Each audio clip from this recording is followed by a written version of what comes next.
Hello दोस्तों, स्वागत है आपका हमारे चैनल वीएस कहानियाँ। तो शुरू करते हैं आज की कहानी। राघव की उम्र सिर्फ 8 साल की थी जब उसकी माँ का देहांत हो गया। उसके पिता सुरेश ने उसे माँ और पिता दोनों का प्यार दिया। सुरेश एक छोटे से स्कूल में अध्यापक थे। उनकी कमाई ज्यादा नहीं थी, लेकिन उन्होंने कभी राघव को किसी चीज की कमी महसूस नहीं होने दी। हर रात सोने से पहले सुरेश राघव को कहानियां सुनाते। बेटा, मेहनत ही इंसान को बड़ा बनाती है। राघव हंसकर कहता, पापा, जब मैं बड़ा आदमी बन जाऊंगा तो आपको किसी चीज की कमी नहीं होने दूंगा।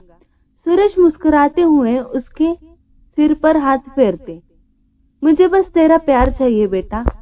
राघव पढ़ाई में बहुत तेज था। सुरेश ने अपनी सारी जमा पूंजी लगाकर उसे बड़े शहर में इंजीनियरिंग की पढ़ाई के लिए भेज दिया।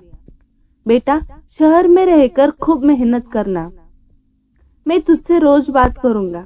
हाँ पापा, राघव ने कहा और बस में बैठ गया। शहर की चकाचौंध ने उसे बदल दिया। अब वह पढ़ाई के साथ साथ दोस्तों के साथ घूमने में भी व्यस्त रहने लगा।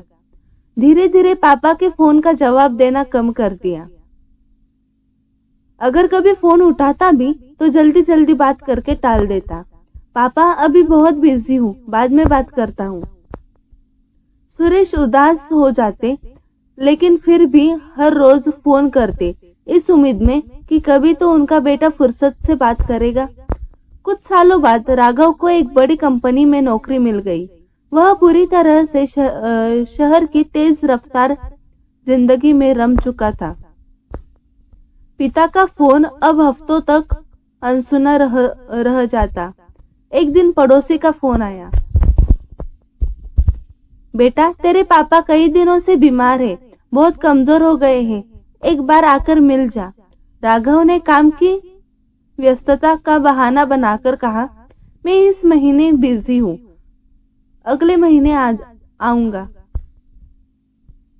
कुछ दिनों बाद ऑफिस में बैठा राघव अचानक असहज महसूस करने लगा।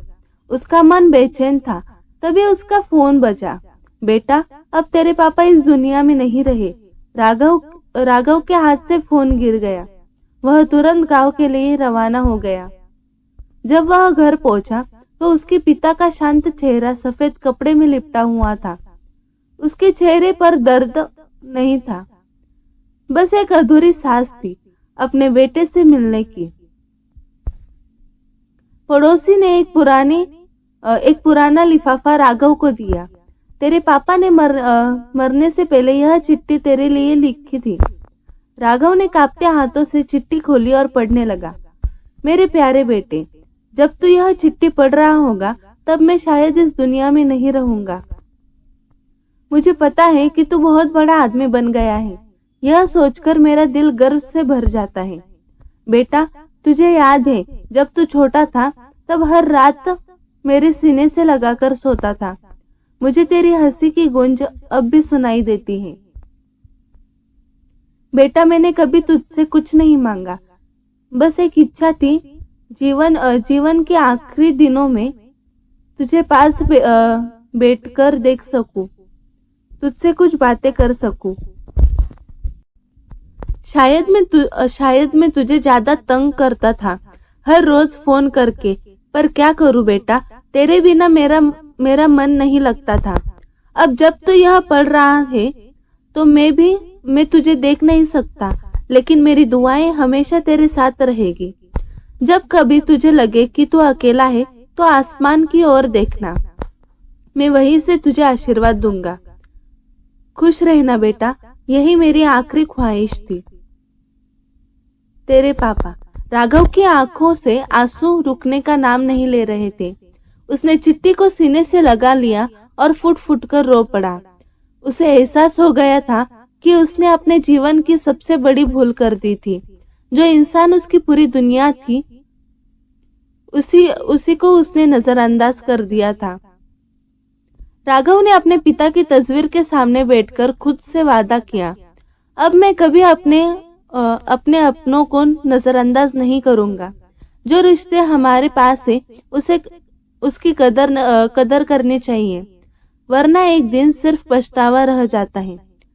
उसने अपने पिता के नाम से एक वृद्धाश्रम की स्थापना की ताकि कोई और बेटा अपने पिता से दूर होकर पछतावे के आंसू न बहाए। सीख, यह कहानी हमें सिखाती है कि सफलता की दौड़ में अपनों को न भूलें। माता पिता का प्यार निस्वार्थ होता है। जब तक वे हमारे साथ हैं, हमें उन्हें समय देना चाहिए, उनकी बात सुननी चाहिए और उनका सम्मान करना चाहिए, क्योंकि जब वे चले जाते हैं तो केवल यादें और पछतावे रह जाते हैं।